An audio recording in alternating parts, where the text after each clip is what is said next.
Hello, hello, hello. So, Thunderbolt Fantasy Season 3 recently ended, and damn was it good. So, I'm here to give my final thoughts on the season. As I said many times in my weekly episode reviews, I love this series. Gen Oribuchi is such an amazing writer. Just the way that some of these plot threads just branch themselves out and then wrapped up at the end was just so perfectly executed.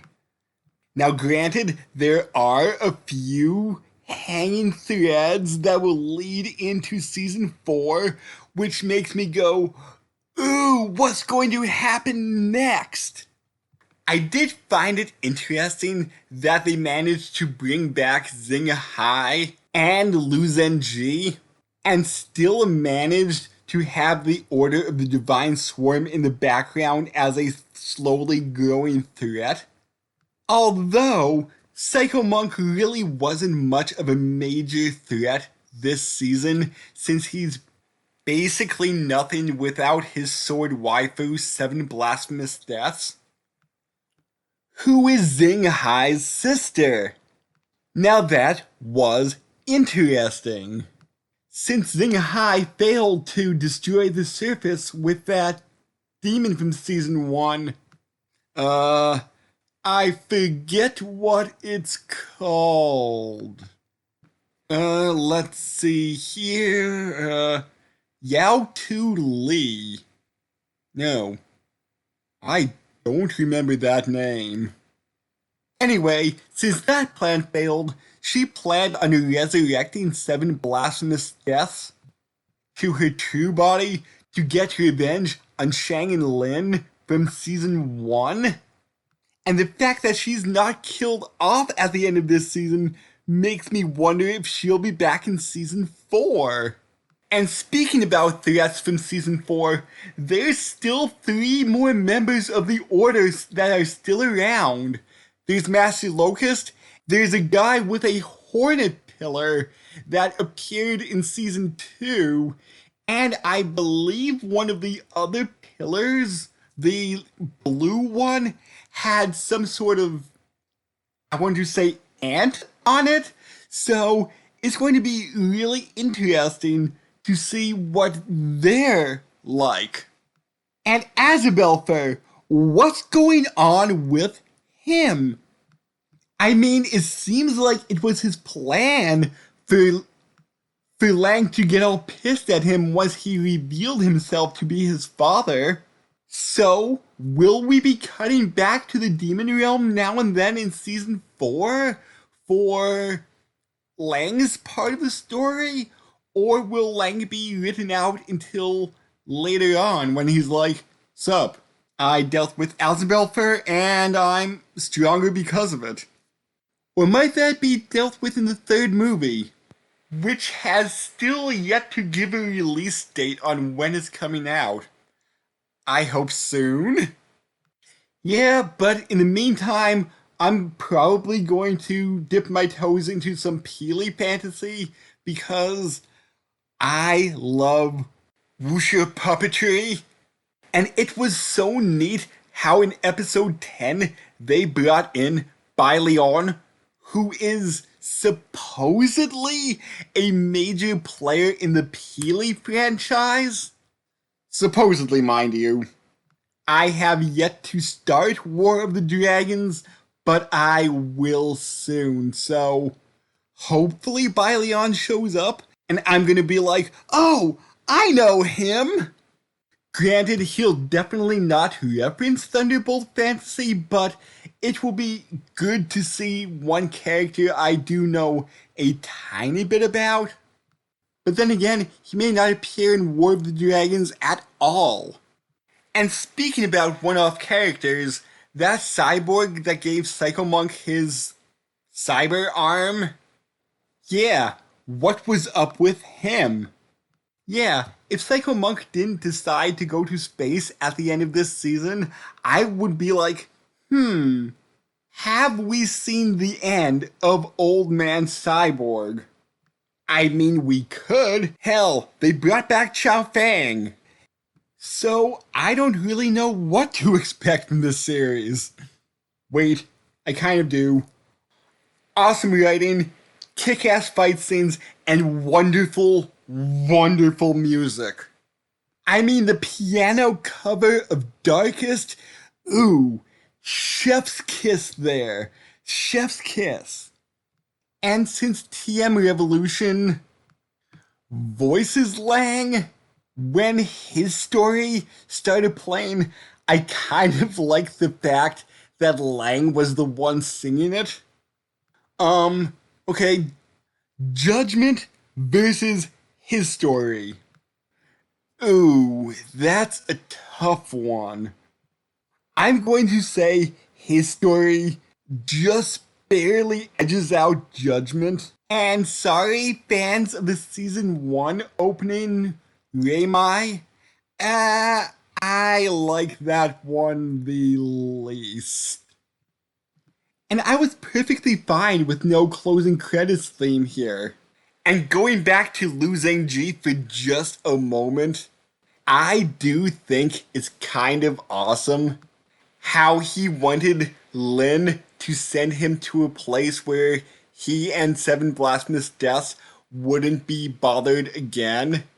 So he got sent to space, and even as he was dying, he's like, I'm perfectly happy because now I can hold you forever. And Seven Blasphemous Deaths was like, damn, if I didn't have such a Yandere master, I might have gotten away with this. So yeah, wanting wanting the strongest swordsman to wield her by using the power of lust was kind of a bad idea. Ooh boy, am I bouncing around here. Okay, the new villains this season, Wan and Yi. Yi was kind of an asshole. But then again, for about half the season, there's probably a reason for that. I thought it was really interesting how Wan tried to play both sides as a general for the Phoenix Light Palace and a general from the Order of the Divine Swarm. I kind of wish he would have survived until at least season 4. Maybe he would have been taken down by the Wasp or the Hornet guy. I mean, if he would have survived, the Order would be after him, which would have really been a good way to bring them into season 4. And again, what is Master Locust's big overarching plan? I thought he wanted to take down the Emperor of Zayu, but he is the Emperor of Zayu? I mean, that twist came out of nowhere, and damn was it awesome! Slightly confusing, but awesome nonetheless. What else is there? What else is there? Oh, yes. When Lang was given the opportunity to change the past, but it would have created a butterfly effect that would thus causing Dong Li to be destroyed. That part was really, really good. Come to think of it, that was also the episode that had Bai Leon. I think that one might be my favorite episode this season. Granted, she is an uber powerful demon, but one thing that slightly disappointed me was I expected Zhao Junlin to be resurrected far earlier than she was. I mean, she has her own fight scene in the opening credits, but she doesn't get resurrected until episode 12. What's up with that? I was expecting at least episode 9, maybe 10. I mean, it was awesome that Wan attempted to fight her, but wound up cooking himself with that flaming fire sword. Yeah. But I would have expected at least another fight with her, one that the heroes would lose and be forced to retreat from. And Lynn's plan this season. Oh my god, it had so many layers. Also, a callback from season 1, the face changing bag, where Juan became Lynn, Lynn became Yi, and Yi became Juan.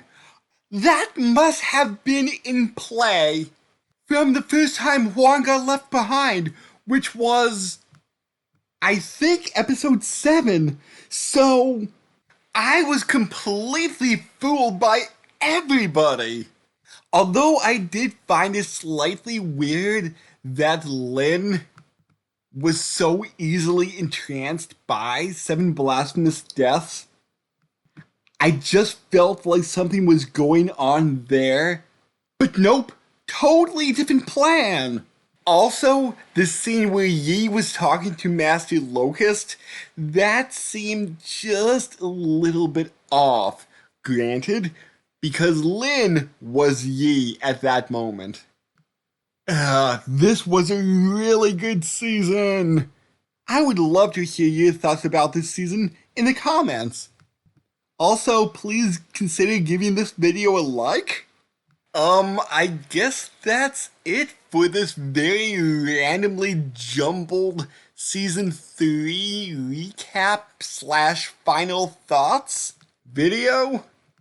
I may do more solo reviews in the future, but other than that, be sure to check out the Boku no Hero Academia reviews, which are still going on for another 12 weeks or so, and anything else we may throw out. So, until the land is cloaked in deepest blue once again, I will talk to everybody later.